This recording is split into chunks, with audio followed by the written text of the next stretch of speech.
Om Shanti. Almighty authority बच्चों के स्नेही शिव बाबा की 27 मार्च 2022 की मुरली से होमवर्क। आज बाबा हर बच्चे में रूलिंग पावर और कंट्रोलिंग पावर कहाँ तक आई है यह चेक कर रहे हैं। तो हम भी ये दोनों चेक करेंगे कि हमारे अंदर ये कितनी आई है। बाबा ने कहा जैसे हाथ पांव स्थूल शक्तियां हैं, ऐसे मन बुद्धि संस्कार आत्मा की सूक्ष्म शक्तियां हैं। सूक्ष्म शक्तियों के ऊपर कंट्रोल करने की पावर अर्थात मन बुद्धि को, संस्कारों को जब चाहे, जहां चाहे, जैसे चाहे, जितना समय चाहे, ऐसे कंट्रोलिंग पावर, रूलिंग पावर आई है। क्योंकि इस ब्राह्मण जीवन में मास्टर अलमाइटी अथॉरिटी बनते हो। तो आज हम सारा दिन ये चेक करेंगे कि मेरे अंदर कंट्रोलिंग पावर, रूलिंग पावर कहाँ तक आई है। कंट्रोलिंग पावर आएगी तो रूलिंग पावर भी आएगी। अगर हम ऐसे शब्द बोलते हैं कि दीदी गुस्सा आ गया, क्या करें, संस्कार बना हुआ है, तो इसका मतलब कंट्रोलिंग पावर नहीं है। हम बैठे योग करने हैं और मन इधर उधर की बातें सोच रहे हैं। हमने मन को इंस्ट्रक्शन दी है कि खाना बाबा के साथ बनाना है, लेकिन मन इधर उधर घूमे जा रहा है, तो इसका मतलब कंट्रोलिंग पावर कम है। यथाशक्ति है, लेकिन हम क्या है, मास्टर ऑलमाइटी। आल मतलब सब शक्तियां हैं, सब शक्तियां नहीं है, यथाशक्ति है। इसीलिए कभी कंट्रोल में आ जाता है, कभी नहीं आता है। तो बाबा ने कहा कि ये तीनों शक्तियां अगर भरोगे तब सब राज्य अधिकारी बनोगे, और जितना सब राज्य अधिकारी बनोगे उतना ही राज्य पद तो शक्तिशाली होगा ही, भक्त आत्मा भी शक्तिशाली बनोगे। और शक्तिशाली भक्त आत्मा होने के कारण वहां पर भी कंट्रोलिंग पावर होगी, और वो कंट्रोलिंग पावर भक्ति में भी हमें संतुष्टता, एकाग्रता, शक्ति और खुशी का अनुभव कराएगी।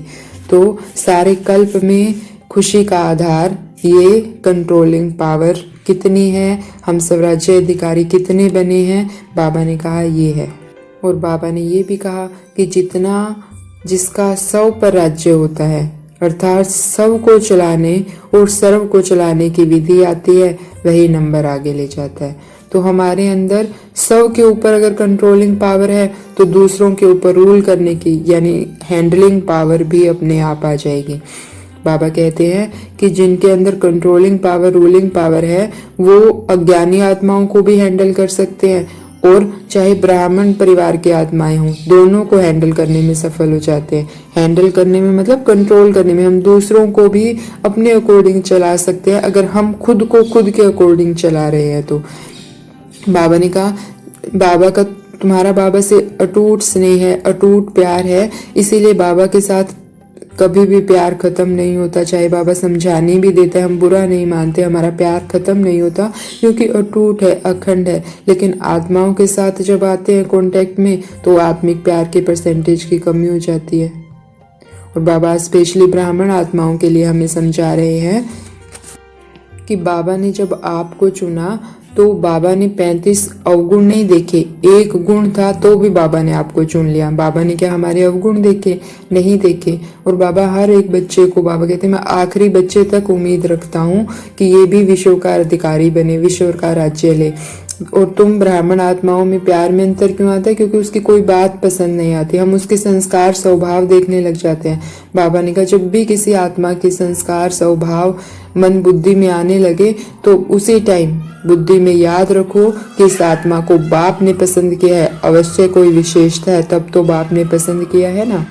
तो हम ये दो बातें बार बार मन को समझाएंगे ताकि हमारे सभी आत्माओं के प्रति आत्मिक स्नेह रहे, और ये आत्मिक स्नेह हमें उनकी दुआएं दिलाएगा, और हमारे अंदर यथार्थ हैंडलिंग पावर आ जाएगी। कौन सी दो बातें? किसको? एक तो अगर ज्ञानी आत्मा है तो इसको भगवान ने चुना है, अज्ञानी है तो ये भी भगवान का बच्चा है। दूसरी बात, जब बाबा ने मुझे चुना तो मेरे अवगुण नहीं देखे, मुझे अपना बच्चा बना लिया इतने सारे अवगुण होने के बाद। तो मैं कौन होती हूँ? जब भगवान ने मेरे अवगुण नहीं देखे तो मैं भी तो भगवान की बच्ची हूँ ना, मुझे भी किसी के अवगुण नहीं देखने हैं। तो बार बार जब हम मन को ये पक्का कराएंगे तो वो आत्मा हमारे सामने आएगी, तो हम उसके संस्कारों को नहीं देखेंगे, उसने हमारे साथ कैसा व्यवहार किया ये सब नहीं देखेंगे। हमारा मन क्या कहेगा, ये भी भगवान की चुनी हुई आत्मा, ये भी भगवान का बच्चा है। तो हमारे अंदर अपने आप आत्मिक स्नेह इमर्ज होगा और वो आत्मिक स्नेह हमें उसका सहयोगी बनाएगा, स्नेही बनाएगा और हम उससे दुआएं ले लेंगे। तो आज हमें सारा दिन ये खुद को समझाना है। बाबा ने हमें कारण भी बता रहे हैं कि हमारे अंदर कंट्रोलिंग पावर और रूलिंग पावर क्यों नहीं है, क्योंकि हम 3 शब्द बोलते हैं। पहला वाई, क्यों, व्हाट क्या और वांट चाहिए। तो ये 3 शब्द क्या, क्यों, चाहिए, वाई, व्हाट और वांट बोलते हैं। तो बाबा कहते हैं जितना हम क्या क्यों करेंगे, मुझे ये चाहिए, उतना ही कंट्रोलिंग पावर रूलिंग पावर कम होती जाएगी। इन तीनों शब्दों को खत्म कर सिर्फ एक शब्द बोलो, वाह। देखो कितना आसान बाबा बता रहे हैं हमें कि जब हमारे मन में आता है कि इस आत्मा ने ऐसा क्यों किया, तो हमें क्यों को किस में बदलना है, वाह में। तो हम क्या बोलेंगे, वाह बाबा, इस आत्मा का ड्रामा में ये पार्ट है, वाह इस आत्मा का पार्ट। तो जब हम क्यों को हम वाह में बदल देंगे तो बाबा कहते हैं कंट्रोलिंग पावर और रूलिंग पावर आ जाएगी।